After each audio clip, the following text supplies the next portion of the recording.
I'm excited to share this information within this video. If you or anyone you know is remotely thinking about selling your house in the next year, you got to follow these steps. It's going to save you a whole lot of time, a whole lot of stress, and most importantly, a whole lot of money. I'm going to share with you the tips and tricks and the things that you can do in a step-by-step process before you ever put your home on the market, while your home is on the market, and even right down to the day that you close on your home. So grab a pen and a piece of paper. You're going to want to write this down. Now, let's face it, money makes the world go round. It's up there with oxygen. You got to have it to live. And one of the most expensive things that it takes from you as a homeowner to sell your property is the brokerage fee. When you hire real estate agents, you got to pay for that fee, and it can be tens of thousands of dollars. And that's why I've always been hard pressed as a real estate broker myself for 30 years to make sure I do a darn good job at giving people service. So when their home closes, they actually feel like they sold it fast for the most amount of money with the least amount of stress and hassle, because that money that you pay needs to be justifiable.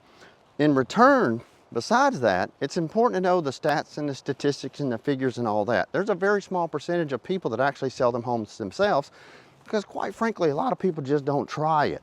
I don't blame anybody for wanting to save money. If I wasn't a real estate broker, I'd want to save the money too. Now, some interesting statistics and facts that you'll want to kind of hang on to is 91% of the homes in the United States, just about on any given year, are sold with real estate agents and brokerage companies. You have 5% that are for sale by owners, which leaves 4%, and those are homes that aren't really marketed or promoted or advertising. It's where a homeowner sells their property to a friend, family, coworker.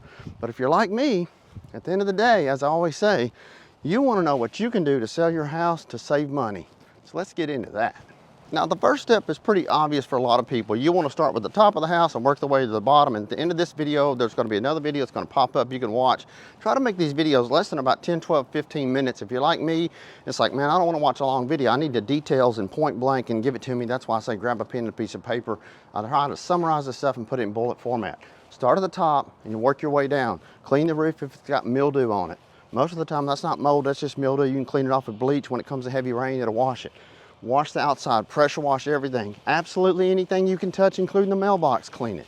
Start with the windows, clean it. Go to the front door and clean it. Most people go on a side door or front door, you want to make sure all that's clean. Once the outside is done, then you start on the inside and literally start from the ceiling and work your way down. Vent covers, registers, ceiling fans, cabinets, top of cabinets, absolutely everything you want to clean, clean, clean. But here's the deal. You don't want to just clean the house, you want to declutter the house. And it doesn't matter if you're listing it with a real estate brokerage company or you're selling it yourself. People visualize themselves living in your house. Unfortunately, it's hard for people to do that. So they see things how they are and not how they're going to be. So the cleaner and less clutter you have in your home will make you more money every time. Now, when it comes to showing your home, the first showing is, you may or may not know the answer to this, but the very first showing is not actually someone walking through the front door. It's when they look at photos. So those photos have to be top quality. If you don't have good high-end camera equipment, I don't mean taking it with your cell phone, I mean some good high-end camera equipment, you hire somebody that does those photos. If you need a referral, just literally, you can just Google it in your area. There'll be somebody that literally runs around and takes photos for most real estate agents. You can hire that person for $200 or $300. But listen, you don't have to take pictures off the walls and all of that. All of that went out years ago because people like to see that there's actually a family that lives in the home. But your first showing is the photographs. And they're not going to photograph, walk-in closets unless they're just massive. They're not going to photograph small pantries and things like that unless they're just big. They're going to look at big rooms, living rooms, the main rooms, exterior of their house, and you always want to make sure that anything that you've done or improvements. Now, here's a pearl. You got to listen to this one. If you live in an HOA and you have a community, you want to make sure there is photographs of the community pool, the tennis court, and absolutely anything that goes along with the lifestyle of that house, because you're not just selling the home, you're selling the lifestyle. Now, that's a few things that you want to do, but here's a mistake that you can make that so many people do. Let's get into that. So as they say, pictures speak 1,000 words, and it's so very true. But one of the things that people miss, they miss this with real estate agents, and listen, if you're a real estate agent, please learn from this. Or if you know someone who's a real estate agent, going to be a real estate agent, send this video to them, because they need to learn from someone who has decades of experience. That's how I learned. That's how I learned quick. I wanted to learn quick, right? Here's what you don't want to do. You never want to market a home for sale as is. A lot of people, and you're going to see this in the next 20 years, because we're going to have a transformation of wealth. We're also going to have a transformation, most importantly, of houses, because a lot of baby boomers own homes. And so as we go to the good Lord above, there's going to be a home left for our heirs to sell. And when they sell that house, oftentimes they go, I don't want to do anything. You got 3 or 4 brothers and sisters, nobody wants to do anything. Here's what happens. When you put as is on a home, it's like the kiss of death. The buyers look at that. You're only going to have people lowball offers. You're going to have real estate investors that aren't willing to pay market value for it. And you may say, well, that's okay, that's all right. But you have to understand, you're leaving a whole lot of money on the table, tens of thousands of dollars. Because you may say, well, Wayne, I just want to sell it as is because I don't want to replace that roof. Here's what happens. You may not have to replace that roof. You don't know until the buyer comes in and that roof's 15, 18, 20 years old. And the home inspector may inspect it, and we'll get into home inspections here in just a second. I'll show you what to do, what not to do, and how to save a lot of money there. The home inspector may inspect the house, and the buyer says, hey, I want to buy the house, but I need a new roof. What you can do is you can simply say, you know what, I'll escrow the money, you can do the roof after we close. Or you can say, let me get with a roofing company, I'll have that roof done 5 days before closing, and then I'll pay the roofing company out of the proceeds of the sale. Are you with me? Because oftentimes people don't have $20,000, $25,000 to replace a roof on a house, or to change a water heater that's past its expected life expectancy, as home inspectors say, or the central heat and air is cooling, but it's 20 years old, they want a new one. Either way, don't put as is. Do not put as is, because once you put as is, any buyer, first-time home buyer, move-up buyer, it really doesn't matter. They're going to look at that as it's a headache, it's trouble, it's stress, and they will overlook your house. And anytime they do that, you lower the margin of the buyers that can buy your home. So make a note of that. Wayne Turner said, never sell a home as is, because you never know who the buyer is going to be. You never know the condition of the property. Unless it's just absolutely floors falling in, stricken with mold, and it's darn near inhabitable, never market a home as is. Now, something else that's really important to consider, and I'm not trying to be negative, but this is what you have to hang on to. You never know when you're marketing your home for sale, and we're going to get into the marketing, the details, the inspections, termites, well, we're going to do all that here in just a second. But when you're marketing your house, you also have to hang on to this. Who's coming through your house? Who's traipsing through your house? Do they have a criminal record? Do they have a criminal background? Who are these people? It's hard to ask those questions because you don't want to insult or offend anybody. You certainly don't want to scare them off to prevent them from buying your house. But you have to ask those questions. You don't have to say, when's the last time you was in prison? Right? You don't want to do that. But you have to say, can I get a copy of your approval letter? It's called an assumptive close in sales, right? Give me a thumbs up if you're in sales or anything like that. You know that, hey, I got to look at somebody and assume that they've done their homework and they're good boys and girls and actually took the initiative to get approved, not just qualified. You don't want a qualify letter. Qualify letter means that they made a phone call to Rocket Mortgage or any real estate, mortgage company, and got an approval or a qualification based on just talking with somebody. An approval is where they actually pull a hard credit pull. They verify income, verify taxes, or whatever it is that the lender may need, verify they got money in the bank, and they absolutely can buy your house. That piece of paper says approved, and it will show you typically up to a certain amount of money. That way you know you're selling your house to a legitimate buyer. Now, property disclosures, lead-based paints, date of deed, possession, those are things that you need to hang on to. And to get a contract, you can actually call closing attorneys, real estate attorneys, and ask them if they'll supply you with a copy of the contract. Oftentimes they have a contract. You can write a contract to purchase a piece of property on a piece of notebook paper. It really doesn't matter. The good point that's beneficial about a legal good contract is it spells out everything. It talks about septic inspections. It talks about literally water rights, mineral rights, title, all of that, right? It spells out who's going to be closing the transaction, who's paying for what, are there going to be closing costs? I'll talk about that here in a second. But you also have property disclosure. So property condition disclosures are required in this country if you've owned that home, lived in that home, or haven't lived in that home. For example, if you bought a house for your parents, you haven't lived in it ever, not one night, but you bought it for your parents, it's still your home, you're responsible to fill out that property disclosure. Now, if it's an estate sale and you've inherited the property, that's an exemption. For example, if it's a foreclosure, that's an exemption. Banks never lived in the houses. If it's new construction, those come with warranties, those are an exemption. But you also have to understand too, that it's not just that disclosure. If a house was built before 1978, they put lead in paint. Paint was made with lead. And so you have to disclose that, yes, my house was built before 1978. It may or may not have lead-based paint. That covers your base in case they have a small child comes in the house and then 6 months later they eat the paint and they get sick from it. They can't come back and sue you. So that's for your protection. Now, when it comes to negotiating the contract and giving date of deed, you have to understand that everything's negotiable. Repairs, price, closing costs, everything is absolutely negotiable, including the possession date. So you have a date that you're going to close, and you have a date that you get possession. 95% of the time, that buyer wants possession of the house the day that they close. And you have to put yourself in the buyer's position. When you bought the house, you probably got possession, the keys that day. So you just have to know that you know that you know that they're approved. And once they're approved, they do an inspection. Once they do their inspection and get that worked out, and I'll tell you some tricks here in just a second on that. Once they get the inspection done then they got to get it appraised. You got to make sure it's going to be appraised. I'll tell you how to prevent it appraising and not appraising. But that way you know that you know before you move out of your house. Because me, that's one of the things that always made me nervous. It's like, man, I got to pack my family out. I got to move completely out of this house, and I got to know that I know that I know.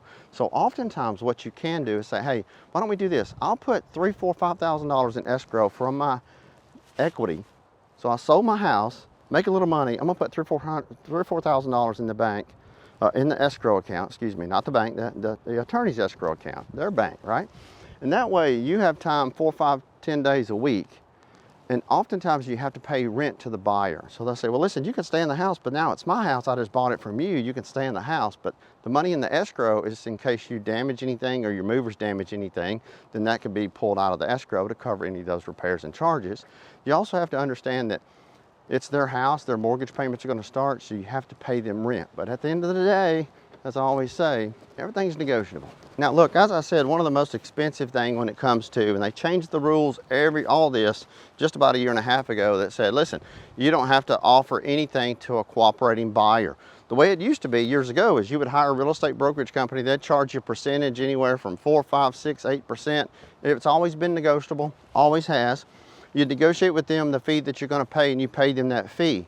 And then what a real estate brokerage company would do that you hired to list your house is they would put in the multiple listing service and disclose to any buyer agent, hey, if you bring a buyer for this home, I'm going to share the commission that the seller's paying me with you.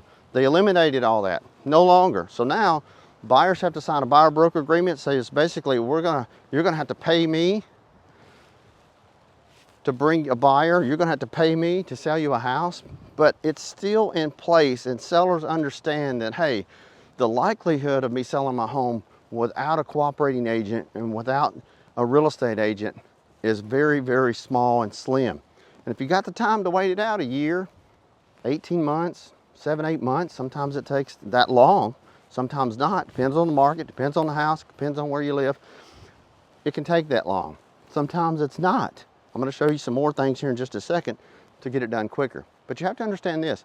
If you offer a cooperating agent 2 or 3%, for example, that's just an example, you don't have to offer them anything. But by offering them that, you're basically saying, listen, we cooperate with agents. And you can create a feature sheet, a flyer, and I'll give you some little tips on that in here in just a second. So you can spread that word, that message to real estate agents and companies. A lot of real estate agents, especially the new ones that are not too seasoned in the business, they haven't sold too many buy-owner houses, and it just makes them nervous because when it comes down to it, they just get a little concerned whether or not they and their brokerage company are actually going to be compensated. Got a little cool front coming through here. The wind's blowing. Now, a lot of people say, Wayne, I don't want to pay closing costs. I ain't paying closing costs. And my question is, why? Why not? I don't want to pay that money. Well, here's what you have to understand. It's not coming out of your pocket. It's coming out of your proceeds, which is your pocket. Don't get me wrong, but you're not writing anybody a check. You're not going to the bank pulling out cash. The closing attorney, when they close the transaction, whatever's written in the contract, if you're paying somebody $7,000, $8,000, $10,000, $12,000 in closing cost, it goes to them. It's really just a transference of numbers. I've always said that. But you have to also understand this. If you're selling your house for, say, $300,000 and they want $10,000 in closing costs and you pay $10,000 in closing costs, which is deducted at the closing, you're selling your house for $290,000. So that's what I always tell buyers. Listen, if you want that seller to pay closing costs, you can't expect them to come off the price much because they are coming off the price. You may not see it, but at the end of the day, they're coming off with closing costs to help you get in the house. Now, the big thing that anybody selling their home has to understand, there's so many buyers out there. The number one group of home buyers, in the median age of a home buyer right now is 40 years old. It's the oldest it's ever been in the history of the United States, 40 years old.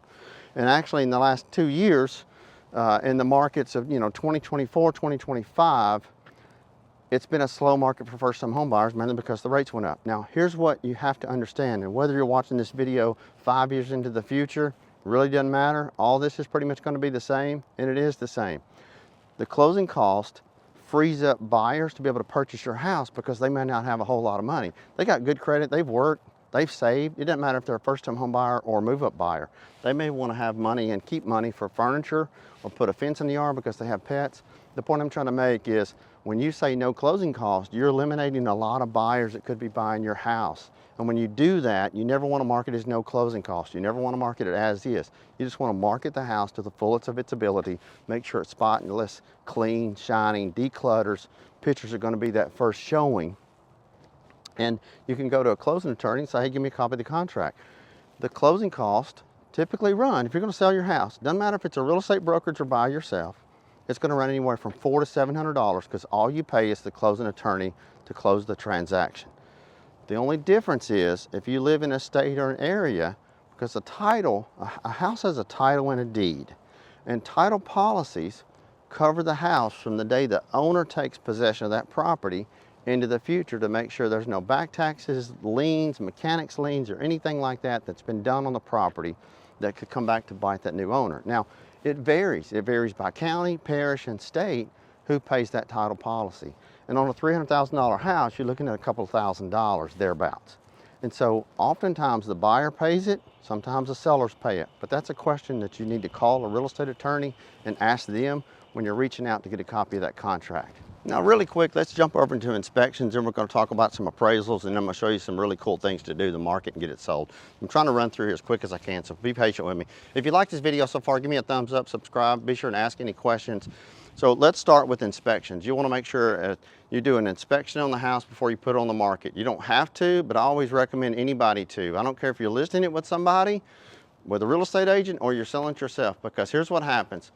90% of the transactions that fall through are because of an inspection, because a buyer horribilizes it, especially first-time home buyers. Most people don't know about construction. Hell, most real estate agents don't know about construction. I complain all the time, and the National Association of Realtors, I think they hear me, they're watching, because it drives me a little bonkers that you have all this continuing education on fair housing and all of this stuff, and while that's important, there's no requirement of learning about what we're selling as a real estate agent and a brokerage company. Most people don't know that a fog double pane window, you don't have to replace the whole window. Most people don't know what a double tap breaker is. Most people can't tell you the difference between copper wire and aluminum wire, or gas fireplace and a gas starter. Those are the things that anyone out there needs to know and needs to understand.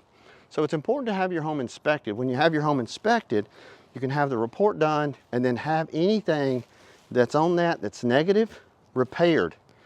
And then you're going to want to leave the copy of that on a kitchen table so any buyer can see it, they can see receipts, so you've done your inspection. But it goes a little further than just doing a general inspection. You'll also want to do an HVAC inspection. You'll want to inspect your furnace, doesn't matter if it's gas, coal, have an inspector inspect it.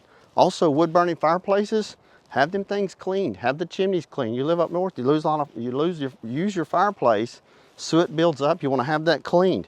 If you got a septic tank, you got a well, you're more than likely, if your septic hasn't been pumped in 2 to 3 years, your county, your parish is going to require that. Go ahead and get it pumped out. It'll cost you $300 or $400. That way, it's less headache in the transaction. You also want to get your well inspected, make sure there's no E. coli or anything like that. You got a good clear letter. Most septic letters are good for 1 year, and then most wells are good for 30 to 45 days. So you got that in place. You got a general inspection. Now you've got an HVAC out there and inspecting the property. Once you have all of that, you can show the buyer, hey, we love our house, we care for our house, we hope that you make it your home too. And so much so as we've done all these inspections to make it easier on you.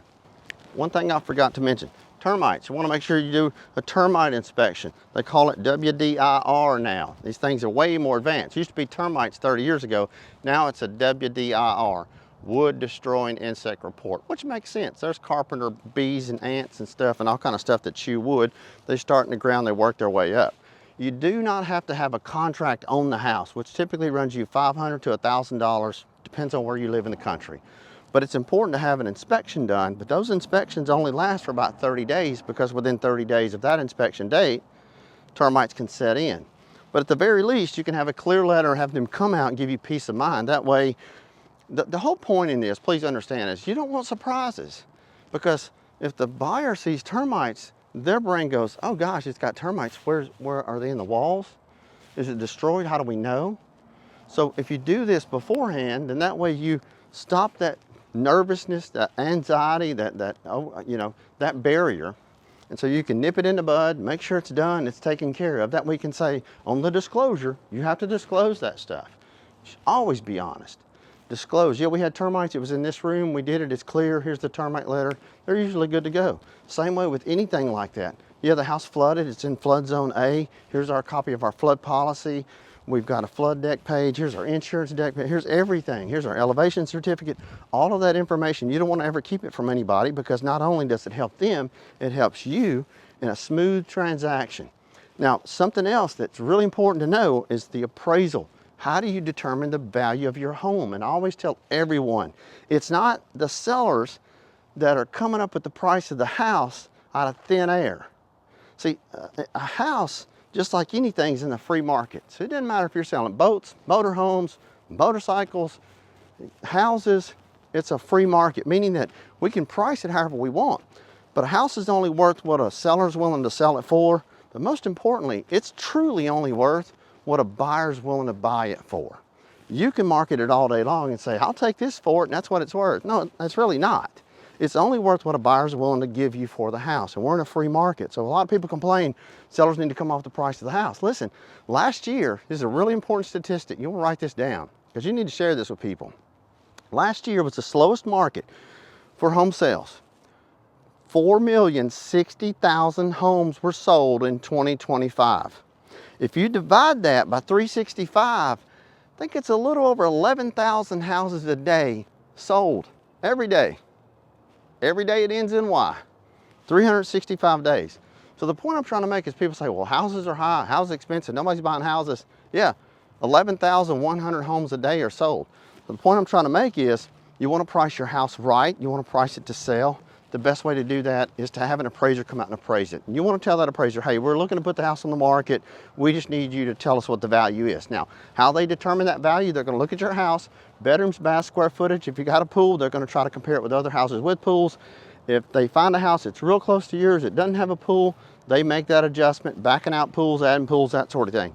But they're going to look within a 3-mile radius of your home within the last 6 months of sales, because that tells them within a 3-mile radius in the last 6 months, those were ready, willing, and able buyers that actually purchased and closed on those homes, and that gives you the best realization of the true value of your home.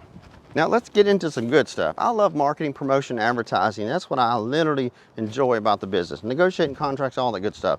But here's where you need to start. One, you got to go somewhere and get a for sale sign. Don't just get a for sale sign, get pointer signs. Put them out as much as you can, but you have to know this. A lot of counties, a lot of parishes, they only allow those signs out a certain number of days. Like they'll say, you know what, you can put it out on Wednesday after 5, but you got to pick it up on Sunday before 5. Otherwise, they'll come out, pick up your signs, and then they'll fine you for that.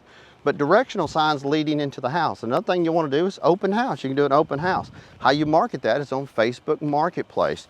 You also want to market your home on Facebook Marketplace. Photographs, a video if you can, quick walkthrough, bedrooms, baths, square footage, all of the details you want to put on your home. You'll want to make what I call a spec sheet on your home. Anything that you've replaced, done, improved, or anything over the years that you've owned the home, you'll want to create a simple spec sheet for that. Not only do you want to create a spec sheet, you want to put some prices out beside there that it costs you, because you'll want to take that spec sheet, if you don't have it appraised, and you get a contract on it, you can give that to the agents so they can share that with the appraiser, so the appraiser can have a little bit more justification in where you come up with the price of the house. Those spec sheets, marketing, open house, you also can put it on Zillow, Realtor.com. You can take that flyer, that spec sheet, take a few photographs. You can share it with real estate brokerage companies, let them know that you cooperate with the real estate agents, and just try to get the word out as best you can. Co-workers, family members, friends, you're basically telling anybody and everybody what you've got the house on the market for, and you're going to be selling the house. So listen, I hope this is good information. I hope it helps you. The video was a little long, but I appreciate you hanging in there with me. I hope you got something out of it. If you did, give me a thumbs up. And listen, when it comes down to selling your house, making more money and less stress, this is a good video. But if you like this one, you're going to enjoy this one too. Until next time, thank you and God bless.